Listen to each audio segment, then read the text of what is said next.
했던 제 그 설교 혹시 한 대목이라도 기억나는 게 있나요? 친구. 그리고 또 하나는 임마누엘을, 이제 하나님께서 우리와 함께 하신다. 그 임마누엘을 비 오는 날 우산을 건네기보다는 함께 비를 맞으시는 거다. 그래서 임마누엘을 하나님께서 나와 함께 비를 맞아주시는 하나님이시다. 그렇게 설명을 했었습니다. 제가 여쭤보는 이유가 모처럼 1년에 한두 번 오는데 뭐라고 할까, 어떤 메시지 이런 거 우리가 기억해 놓기가 쉽지 않지 않습니까? 그래서 자극을 드린 겁니다. 뭐냐면 한 대목이라도 기억하자. 오늘 설교 시작은 우리가 좀 한번 이렇게 상상력을 동원해 보고 싶습니다. 오늘 복음서 앞부분을 한번 이렇게 머리로 그려보세요. 보세요. 예수님께서 집에서 나오셔서 그래서 호숫가, 그러니까 여기 거제도는 비교적 호수 비슷한 갯벌이나 바다가 가깝잖아요. 예수님은 호숫가에 이렇게 앉으셨어요. 그랬더니 호숫가 주위에 사람들이 막 몰려왔어요. 점점 밀려오니까 안 되겠다 싶어서 예수님께서 호숫가에 있는 배에 올라 앉으셔서 사람들을 향해 서서, 여러분 제가 비유로 말씀드립니다. 어떤 사람이 씨를 뿌리는데 이렇게 이제 전하시는 거예요. 그 대목을 한번 생각해 보세요. 호숫가에 예수님이 앉으셨고 사람들이 하나 둘 30, 50, 아이고 좁으니까 배가 이렇게 서서 말씀을 전하시는 그 대목을 한번 머리로 이렇게 그 장면을 그려보세요.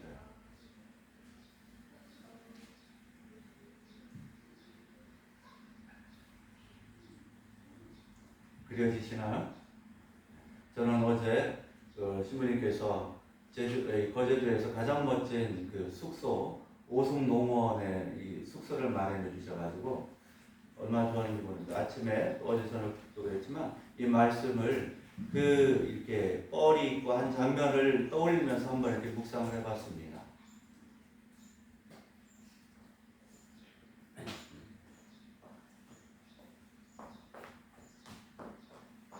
예수님께서 제자들에게 비유로 이렇게 설명하신 이유는 가능하면 이렇게 이해가 되도록 이렇게 예를 들어서 설명을 한 거죠. 그러니까 예수님은 괜히 사람들을 어렵게 하려고 문제를 어렵게 내는 선생님이라기보다는 어떻게 하든지 학생들에게 점수를 1점이라도 올려주려고 가능하면 모두가 알고 있는 그런 경향으로 출제하시는 선생님과 같다. 그것이 바로 지금 씨 뿌리는 비유로 주님께서 이렇게 그 어려운 하늘나라를 지금 설명해주고 계신 것이죠. 여러분, 콩 심은데 뭐가 납니까? 팥 심은데? 그러면 하나님 말씀 심은 데는 뭐가 날까요? 하나님의 나라가 나는 거죠. 그죠? 성경 말씀이 심어지는 곳에는 교회가 세워진다, 이 말도 틀린 말은 아니지만 하나님의 말씀이 씨앗으로 심어진 곳에서는 하나님의 나라가 세워져야 돼요. 근데 대한민국이나 대부분의 세상은 하나님의 말씀이 심어진 곳에 교세가 확장되죠. 성당들이 웅장하게, 예배당들이 웅장하게 곳곳에 십자가가 서는데 하나님의 나라일 수도 있지만 많은 경우는 종교인들이 자기들의 이제 세력을 과시하는, 그래서 교회도 많고 하나님의 말씀의 씨앗은 무수히 지금도 제 입에서 심어지지만 이 땅에서는 하나님의 나라는 너무나 작아지고 대신 기독교라고 하는, 그리스도교라고 하는 교세들이 계속해서 확장됩니다. 어마어마하게 확장됩니다. 그래서 제가 콩 심은 데 콩 나지만 하나님의 말씀 심어진 곳에는 하나님의 나라가 나야 합니다. 오늘 우리 교회에는 견진성사가 있습니다. 한나 교우님 견진성사가 있고 로버트 교우님 견진성사가 있습니다. 신부님 좋으시겠어요. 왜냐하면 견진성사는 일꾼이거든요. 이제부터는 밥값을 하시려야 합니다. 그동안은 그냥 주시는 밥을 잡수기만 해도 됐지만 견진성사를 받고 나면 하나님 나라의 밥값을 이제 본격적으로 하셔야 하거든요. 저는 이미 지금도 하고 계셨지만 앞으로 더 귀한 일꾼으로 세워질 거라고 봅니다. 오늘 저는 그런 면에서 두 가지에 이렇게 집중해서 말씀을 나누겠습니다. 첫째는 씨를 뿌리는데, 여러분 지금 농사 지으시는 분, 신부님도 어제 보니까 농사를 제법 지으시더라고요. 농사 지을 때 우리가 이렇게 씨를 이렇게 뿌리는 곡식은 어떤 게 있나요? 콩 같은 것은 뿌리면 안 되게 심잖아요. 그죠? 근데 밭에다 이렇게 뿌리는 그런 곡물은 어떤 종류가 있어요? 보리, 밀. 들깨나 이런 것도 뿌리나요? 들깨, 참깨. 그죠? 그렇지만 제가 금방 말씀드린 것처럼 콩이나 이런 거는 뿌리면 안 되고 이렇게 심습니다. 그죠? 구멍. 그러니까 어떤 사람이 씨를 뿌린다. 그러면 이스라엘 그 당시에는 밀 농사 이런 거는 굉장히 보편적이었습니다. 그러니까 뿌리인데 여러분 아시지? 밭도 이쪽 귀퉁이는 돌이 많고 또 저쪽 귀퉁이는 그냥 덤불도 있고 또 이쪽은 뭐 사람들이 이렇게 오고 가느라고 밭이 길처럼 단단한 데도 있고 또 나머지야 이제 뭐 쟁기질도 있고 괭이질 했으니까 상태가 좋겠죠. 그 내용입니다. 그런데 여기서 중요한 것은 길가에 떨어진 밭은 씨앗은 묻히지 않았으니까 새들이 와 내 먹이다 하고 바로 물어갔고 또 돌밭에 떨어진 것은 뿌리가 났지만 해가 뜨니까 뿌리가 깊지 않으니까 바로 말라 죽었고 또 가시덤불 옆에는 그래도 흙이 좋아서 싹도 났고 요게 잘 자라는데 가시가 그냥 무성해지니까 기운이 막혀서 죽었고 또 좋은 땅에 떨어진 씨앗은 많은 열매를 맺었다. 우리가 다 아는 내용. 그런데 여기서 씨앗에 있어서 농부가 바라는 것은 싹이 나고 꽃이 피는 것이 아니라 농부가 바라는 것은 뭐예요? 어떻게든 열매 맺는 거거든요. 그럼 이 씨앗이 네 종류의 경우가 있었는데 길, 돌밭, 가시덤불, 좋은 땅 열매를 맺냐 맺지 못하느냐 그것이 중요한 거죠. 그러니까 이 비유를 통해서 예수님께서 열매를 맺느냐 열매를 맺지 못하느냐 그것을 좌우하는 것이 뭐라고 말씀했습니까? 깨닫느냐 깨닫지 못하느냐. 내가 너희들에게 하는 이 말을 깨닫는 사람은 좋은 땅에 떨어져서 100배, 60배, 30배 열매를 맺는 그 경우이고 내가 당신들에게 아무리 많은 말씀을 전하고 당신들이 내 말을 아무리 여러 번 들었어도 이해하고 깨닫지 못하면 돌밭 길가 위에 가시덤불에 떨어져서 결과는 열매 맺지 못하는 동일한 거다. 그러면 여러분 깨닫는 게 뭘까요? 깨닫는다고 하는 말은 우리말 보면 우리말에 깨닫는다, 깨닫다, 깨어나다, 깨지다 뭐죠? 다 같은 거죠. 깨치다 다 같은 거예요. 달걀도 여러분 아주 쉽지만 달걀이 스스로 깨트리는 경우하고 남이 달걀을 깨트리는 경우가 확연히 결과가 다르죠. 그렇죠? 스스로 계란이 깨지는 경우는 병아리가 됩니다. 그죠? 근데 남이 와서 깨트리면 계란 프라이가 됩니다. 계란포기 됩니다. 그러니까 이게 깨진다, 깨트린다, 깨닫는다가 굉장히 중요한 거죠. 사람의 신체 중에 가장 단단한 부분이 어디입니까? 골격이에요. 골격, 뼈 부분들이 참 단단한데 뼈 중에서도 두개골, 이 머리뼈는 굉장히 더 강합니다. 왜냐하면 이 머리는 이 안에 있는 뇌가 잘 보호가 돼야 하거든요. 다른 말로 하면 이 단단하게 둘러싸인 우리의 어떤 생각들, 고정관념, 아니면 나의 어떤 확신, 경험으로 바탕된 그동안 나에게 익숙한 어떤 그런 습관, 뭐 이런 것들이 깨우치거나 깨지거나 깨달아지거나 하는 건 참 만만한 게 아니죠. 예수님께서 이 땅에 오셔서 그 당시 많은 사람들이 당연하다고 여겼던 거, 옳다고 여겼던 부분들에 대해서 계속해서 주님이 지금 말씀을 주면서 그걸 깨우쳐 주시는 거거든요. 그래서 어떤 사람들은 깨닫고 그거구나 이렇게 하는 거죠. 이 단어 깨닫는다고 하는 단어가 헬라어로는 스니엠입니다. 스니엠이. 근데 영어로는 아주 쉽게 understand 그랬어요. 여기 미국에 계셨던 분들이 계신데 understand. 우리말로 하면 이 밑에서 이렇게 선다는 거예요. 그죠? understand. 그 말이 깨닫고 이해한다는 것이죠.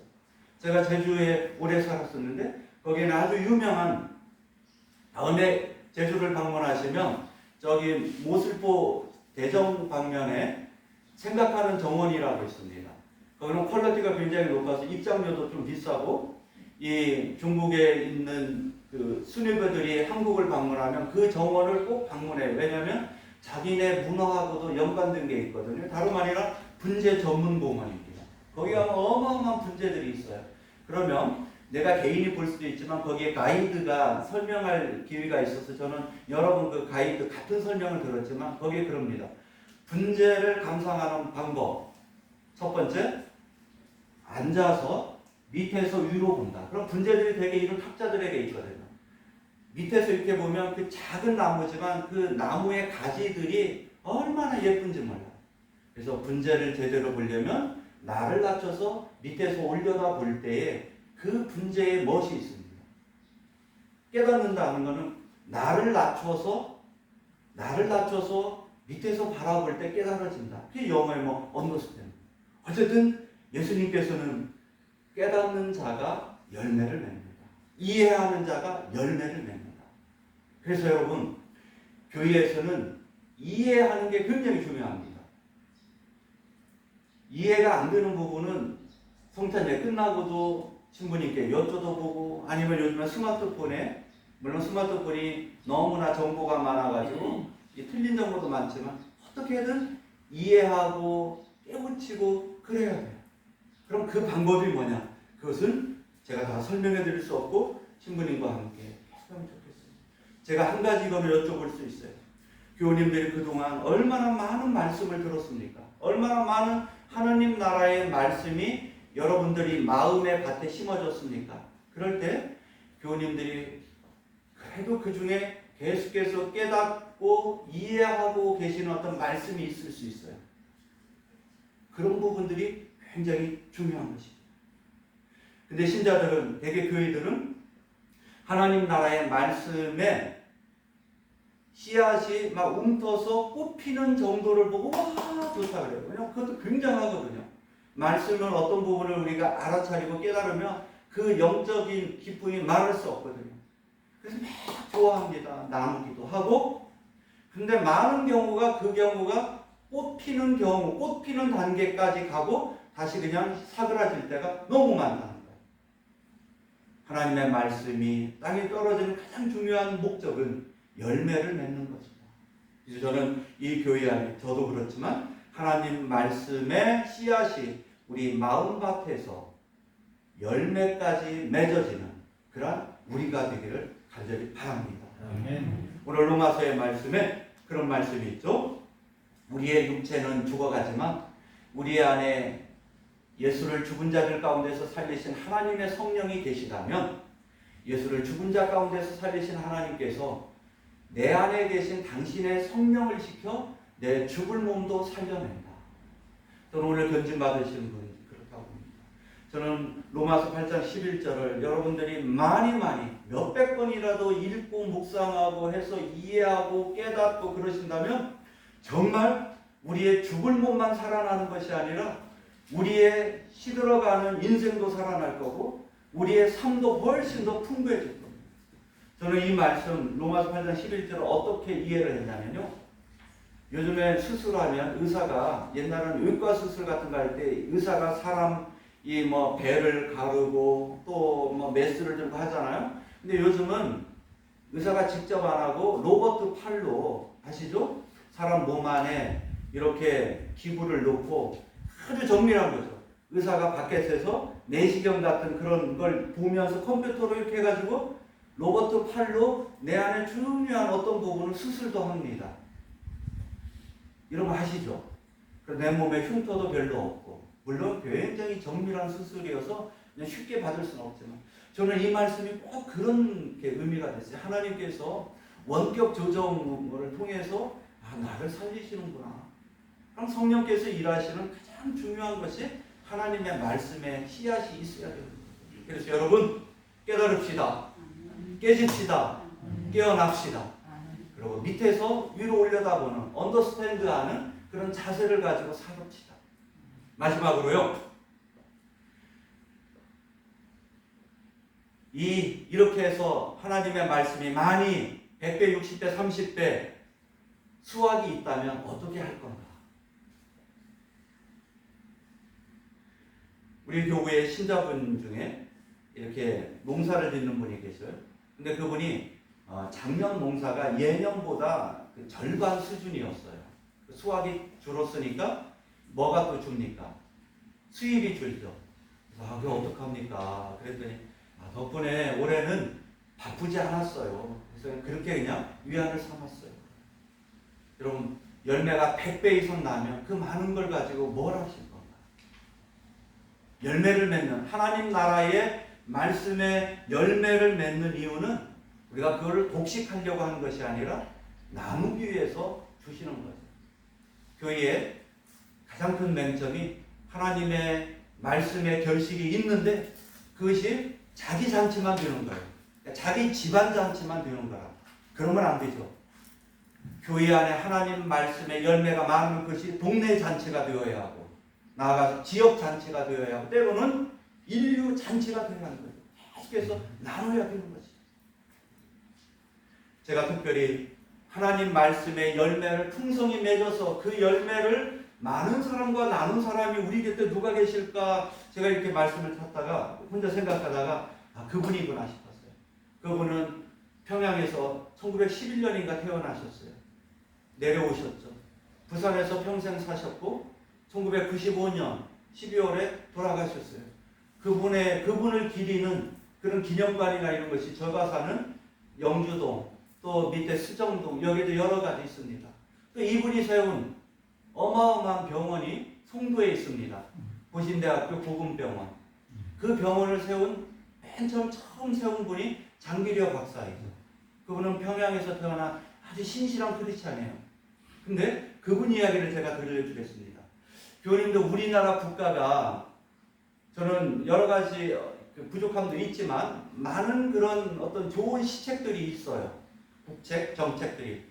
그 중에 여러분들이 가장 많이 누리는 게 어떤 거가 있습니까? 혜택. 가장 많이 누리는 혜택. 의료보험제도. 그죠? 이제 예전 저희만 해도 신부님도 뭐 교납금 뭐 이런 학비 같은 거 내고 다니시고 그랬죠. 예. 근데 지금은 고등학교도 이제 학비를 안 내요. 그래야 할 걸 옛날에 학비 안 가져온다고 그렇게 많이 혼내고 집으로 돌려보내고 그죠? 뭐 집으로 돌아가면 뭐 무슨 수가 납니까? 그죠? 근데 지금은 교육정책도 어마어마한 우리 혜택이지만 의료보험 보세요. 그죠? 근데 여러분 우리나라에 이러한 오늘날 이런 의료보험의 효시를 시작한 분이 1968년에 장기려 박사님이 그 청십자병원에서 시작한 복음병원의 효시죠. 부산 청십자 의료보험 조합이 1968년에 결성됩니다. 약 23명이 출자금을 내가지고 우리 건강할 때는 이 돈으로 다른 사람을 도와주고 우리가 병들었을 때는 도움을 받자. 그래서 시작했고 약 10년 뒤쯤에 우리나라가 이제 의료보험 이런 것을 외국 반영해서 하려고 할 때 가장 중요한 샘플이 바로 장기려 박사님이 시작한 청십자 의료보험 조합이었어요. 그분과 관련된 어마어마한 일화가 이런 게 있습니다. 그분이 가장 많이 한 것은 월급을 가불하는 거예요. 돈 없는 환자가 오면 원무과 불러서 내 월급에서 이 사람 내라. 그러면 그 환자가 뭐 10,000원 쌓이고 100,000원 쌓이고 500,000원 쌓이고 그러면 이 원장인데도 월급날이 되면 별로 돈이 많지 않아요. 그래도 나중에는 원장이 그러면 병원 운영해도 안 되니까 앞으로 무상 진료를 할 경우에는 부장들에게 맡겨주십시오. 그러니까 부장위에서 정하니까 어떤 사람은 누락이 되잖아. 그죠? 그럼 원장님이 한밤중에 가서 병원 뒷문을 열고 거의 치료가 끝난 그 사람 미국에 빨리 가겠지. 그래서 집으로 돌려보내기도 하고. 또 어떤 사람은 영양실조가 돼가지고 병원을 찾아서 보니까 영양실조야. 먹지 못해서 생긴 병이에요. 장기려 박사님이 진단 처방을 써줍니다. 원무과 직원 불러서 처방을 줍니다. 뭐라고 써있냐면 이 사람에게 생닭 2마리 살 돈을 주시오. 이분이 이렇게 해준 이유는 이분이 하나님 제가 만약에 의사가 되면은 가난해서 병들어도 의사 구경 한 번 못하고 죽는 사람들에게 제가 그들을 도와주겠습니다. 그런 마음을 한 거예요. 이분이 연세가 돼서 은퇴하고서 이분은 집 한 채 없어서 복음병원 옥상에 있는 약 20평 정도 집을 병원에서 지어준 집, 그 집에서 평생을 사셨고 이분이 돌아가실 때 이분은 이북에서 넘어오셨기 때문에 아드님 딱 한 분 데리고 오셨거든요. 그분도 지금 의사이시죠. 이분 수중에는 약 통장에 1,000만 원 정도 있었는데 그것도 당신 마지막까지 간병했던 분에게, 간병인에게 다 넘겨주고 돌아가신 것이죠. 이분의 묘비명은 이렇게 써 있습니다. 주님을 섬기다 간 사람. 장기려 박사님의 묘비명이에요. 주님을 섬기다 간 사람. 저는 장기려 박사님의 이런 걸 보면서 이분 안에서 그분의 그 크지 않은 그 마음밭 안에 하나님의 말씀의 씨앗이 떨어져서 100배, 60배, 30배 열매를 맺는 걸 가지고 자기 집안이 독식하지 않고 그걸 편히 사람들에게 나누실 거야. 계속해서 나누실 거야. 바로 이 부분에 이렇게 사는 것이 하나님의 말씀의 열매를 맺는 거구나. 바로 이것이 또 교회이고 이것이 바로 하나님의 나라이구나 하는 겁니다. 말씀을 맺겠습니다. 저는 1년에 한 번 정도 오니까 약간 제가 열을 내다 보니까 설교 시간이 길어졌어요. 여러분, 거제교회에 하나님의 말씀의 열매가 풍성하리라 저는 확신합니다. 그 말씀의 열매를 이웃과 나누는 교회가 되리라 확신하고요. 여기에 성당만 있는 것이 아니고 이 성당, 이 교회를 통해서 사람들이 하나님의 나라를 경험하고 체험하는 그런 폭로가 되기를 바랍니다. 성부와 성자와 성령의 이름으로 말씀드렸습니다. 아멘.